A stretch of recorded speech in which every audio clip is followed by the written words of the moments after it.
আজকে সালাউদ্দিন আহমেদ বিএনপির অন্যতম নেতা তিনি গুরুত্বপূর্ণ একটা কথা বলেছেন। অভ্যুত্থান করেছি ডেমোক্রেসির জন্য, চলছে মবক্রেসির রাজত্ব।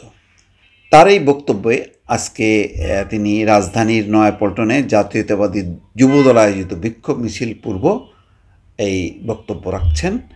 সেখানে কিন্তু উল্লেখ করছেন যে এনসিপির যেই ঘটনা গোপালগঞ্জে, সেটা নিন্দা জানাচ্ছেন, প্রতিবাদ জানাচ্ছেন যে এর জন্য আওয়ামী লীগ দায়ী, তাদের রাজনৈতিক চরিত্র পাল্টায় নিয়ে অনেক কিছু সমালোচনা আছে। কিন্তু পাশাপাশি এনসিপিরও কিন্তু তিনি সমালোচনা করেছেন, বলছেন যে তাদের বুঝে শুনে কর্মসূচি দেওয়া উচিত। এমন কোনো কর্মসূচি দেওয়া উচিত না যে কর্মসূচি অ্যানার্কি তৈরি করে, সংঘাত তৈরি করে, এমন পরিস্থিতি তৈরি করে যাতে আবার সবাই না বলে যে নির্বাচনের কোনো পরিবেশ নেই।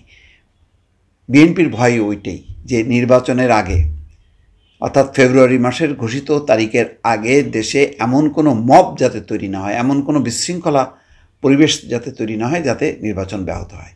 এই কারণেই কিন্তু তিনি বলছেন যে যারা আইনশৃঙ্খলা পরিস্থিতির অবনতির কথা বলছে, কাদের উদ্দেশ্য করে বলছে, অর্থাৎ এনসিপির নেতারা যে বলছেন যে আইনশৃঙ্খলা পরিস্থিতির অবনতি, নিরাপত্তা নেই, তো বলছেন যে এই সরকারের অংশ আপনারা, আপনাদের দুজন উপদেষ্টা সরকারে বসে আছেন, 2 দিন পরে তারা আপনাদের সঙ্গে যোগ দেবেন, আপনাদের সঙ্গে নির্বাচন করবেন। এই দৃশ্য দেখার জন্য অপেক্ষা করছি। এটা সত্য। মাহফুজ আলম এবং আসিফ মাহমুদ, সজীব ভুঁইয়া এবং কালকে ওই উপদেষ্টা জাহাঙ্গীর আলম চৌধুরীর পাশে বসে কন্ট্রোল রুমে সে ছিলেন। তার মানে কি, ওই যে এনসিপির যে প্রোগ্রাম চলছে গোপালগঞ্জে, সেই পরিস্থিতিতে মানে কি কি করণীয়, কি করতে হবে না হবে সেই ব্যাপারে নির্দেশনা দিচ্ছিলেন। এখানেতে আসিফ মাহমুদ, সজীব ভুঁইয়া কেন, বা আসিফ মাহমুদ, সজীব ভুঁইয়া, মাহফুজ আলম থাকলে স্বাভাবিকভাবেই ধরা হবে যে যেহেতু তারা ওই দল করে, বাইরে তাদের সমর্থকরা আছে আর ভেতরে হচ্ছে তারা আছে, সরকারের ভেতরে তারা আছে, তো একটা মিল যায়। এটা অন্য কোনো যদি উপদেশ, যেমন জাহাঙ্গীর আলম চৌধুরীর ব্যাপারে কিন্তু সেখানে কোনো বক্তব্য নেই। কিন্তু যেহেতু আসিফ মাহমুদ, সজীব ভুঁইয়া আছে, সুতরাং এটা পরিষ্কার আর সবাই জানে এটা 2 উপদেষ্টা। আর সেই জন্য বলছেন যে তাই অত্যন্ত সতর্কতার সঙ্গে বাক্য চয়ন এবং রাজনৈতিক কর্মসূচি প্রণয়ন করা দরকার। এই যে কর্মসূচিতে লাগাতারভাবে বিএনপির বিরুদ্ধে বক্তব্য, সেটাও কিন্তু বিএনপি অস্বস্তি বোধ করেছে।